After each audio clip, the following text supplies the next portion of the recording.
Single dad is mocked at charity. Gala until a billionaire hostess bids on his heart. Daniel Brooks never belonged at glittering places like the St. Clair Foundation Gala. He was a single dad, a mechanic who spent most of his days with grease-stained hands and late nights helping his 8-year-old daughter, Emma, with her homework. But when Emma's school nominated him for his volunteer work in rebuilding playground equipment, he received an unexpected invitation. That night, Daniel stood awkwardly at the edge of the ballroom in his borrowed suit. The crystal chandeliers glimmered above, champagne glasses clinked, and designer gowns swept the marble floor. He could feel the eyes on him, wealthy donors whispering, their laughter not as hushed as they thought. "Who let the grease monkey in?" one man muttered. "He probably parked the valet cars," a woman snickered. Daniel pretended not to hear. He reminded himself why he was there, to represent the kids he'd worked for, to show Emma that courage wasn't about money or status. Then, the hostess took the stage, Olivia St. Claris, CEO, and the face behind countless philanthropic ventures. She wore a sleek black gown, confidence in every step. When her eyes swept across the crowd, they landed on Daniel, and lingered. The evening's main event was a charity auction, where patrons bid for causes or sometimes for symbolic gestures, like a dance with the hostess herself. When Olivia announced the final lot, the room hushed. "This one," she said with a mischievous smile, "isn't on the program. Tonight, I want to auction something unique, a chance to spend an evening with the most inspiring person in this room." Gasps rippled through the crowd. Surely, she'd pick a senator, a tech mogul, or one of the society darlings. Instead, Olivia walked straight toward Daniel. Whispers exploded. "Him? Is this a joke? The hostess is auctioning off the mechanic." Daniel's face burned, but Olivia only lifted his hand with regal certainty. "Starting bid, $10,000. Silence. Then, one mocking voice called out, "I'll give you $10 for the grease stains." Laughter erupted, but Olivia didn't waver. 10,000, she repeated firmly, and before anyone else could respond, she raised her own hand. "From me." The gavel struck. "Sold to Miss St. Clair." The ballroom buzzed with disbelief.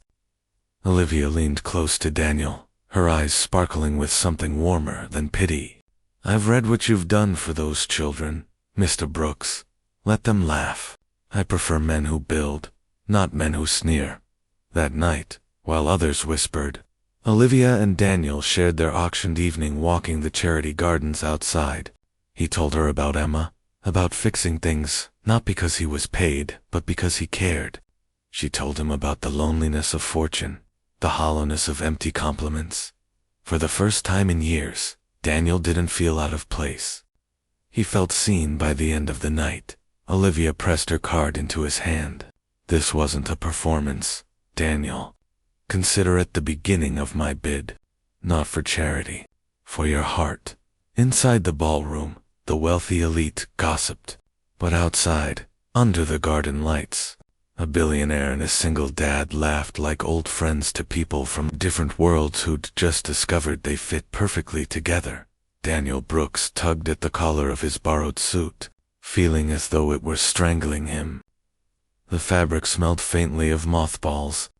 His neighbor had loaned it to him when he confessed he had nothing to wear to the gala. "Relax, Dad," whispered his daughter Emma as she held his hand. Her bright eyes were the only reason he'd agreed to attend. The ballroom was magnificent, polished marble floors reflecting golden chandeliers, the hum of a string quartet filling the air. Wealthy men in tuxedos and women in glittering gowns glided past him, barely concealing their smirks. Daniel shifted uncomfortably, painfully aware that he didn't belong. "Who's the guy with the kid?" one woman asked, her voice dripping with disdain. "Probably the help," a man snickered. "I didn't know mechanics got invitations," another said, loud enough for Daniel to hear. Daniel clenched his jaw, but said nothing. He wasn't here for them. He was here because Emma's school had nominated him for his volunteer work, the hours he'd spent rebuilding their playground. fixing broken equipment so kids had a safe place to play. Emma tugged his sleeve. "Dad, don't listen to them. You're a hero." Her words warmed him, even as whispers and laughter rippled around. He forced a smile for her sake. Then the hostess took the stage, Olivia St. Clair. Daniel had read about her, an heiress who'd inherited her family's empire, yet chose to lead it herself, funneling millions into charities, scholarships, and medical research. Tonight, she radiated elegance, her midnight gown catching the light like spun silk. "Ladies and gentlemen," her voice rang out, smooth and confident, "thank you for supporting the St. Clair Foundation. Tonight's auction will change countless lives." Applause thundered. Daniel clapped politely, praying the evening would end soon. The auction began: vacation homes, fine art, a private yacht cruise. Bids soared into six figures with ease. Daniel felt smaller with every paddle raised, every reminder of the world he could never afford. Then, Olivia's eyes swept the crowd. They stopped on him. Daniel froze. Why was she looking at him? "For our final item tonight," Olivia said, her lips curving in a sly smile, "I've decided to add something not on the program. Tonight, I will auction off an evening with the most inspiring guest in this room." Gasps. Excited murmurs. Surely she meant the senator in the front row, or the Silicon Valley mogul bragging about his latest IPO. But Olivia stepped off the stage, her heels clicking across marble until she stopped before Daniel. The room fell silent. Daniel blinked. "Wait, this man," Olivia announced, taking his hand gently, "has given his time, his skill, and his heart to help children without expecting anything in return. That, to me, is priceless." Starting bid $10,000. Laughter burst from the crowd. "You're joking," someone shouted. "A mechanic." Another scoffed. "I'll give you $10 for his toolbox." Emma's little hand squeezed Daniel's tighter. He wanted to melt into the floor, but Olivia didn't waver. Her chin lifted proudly. 10,000. She looked around the room. "Do I hear more?" Silence. Sneers. Nobody raised a paddle. Then Olivia raised her own. "Very well. 10,000. From me." The gavel struck. "Sold to Miss St. Clair." The ballroom erupted in murmurs, confusion, even ridicule. But Olivia ignored them all, smiling warmly at Daniel. "Double quotes, Mr. Brooks," she said softly. "Would you grant me the honor of that evening?" Daniel stammered. I don't understand." "Why me?" Her eyes sparkled. "Because real worth isn't measured in dollars, Daniel. And tonight, I think it's time this room learned that." Later, as the guests danced and gossiped, Olivia found Daniel and Emma by the refreshment table. "Miss St. Clair," he began awkwardly. "Olivia," she corrected with a smile. "Formalities aren't necessary with me." Emma beamed.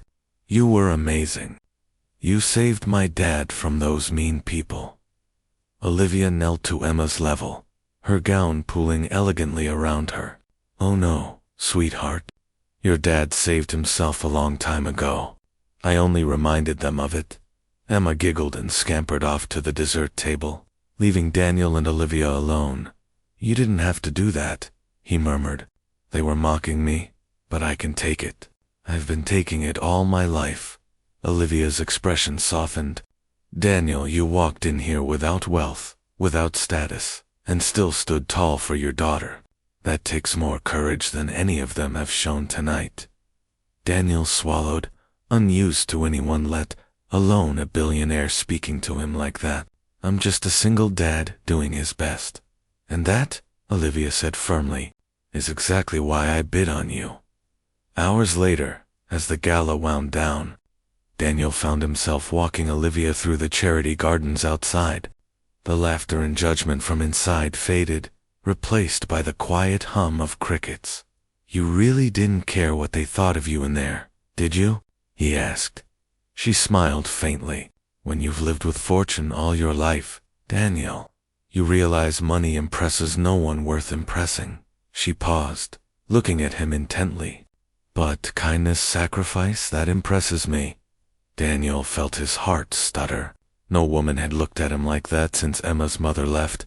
Certainly not someone like Olivia St. Clair. Why me? He whispered. Because Olivia said, stepping closer, her voice barely above a whisper. I think you might be the only real man in that entire ballroom. Daniel stood frozen, torn between disbelief and the undeniable spark between them, and for the first time in years, he felt something he thought he'd lost forever: hope.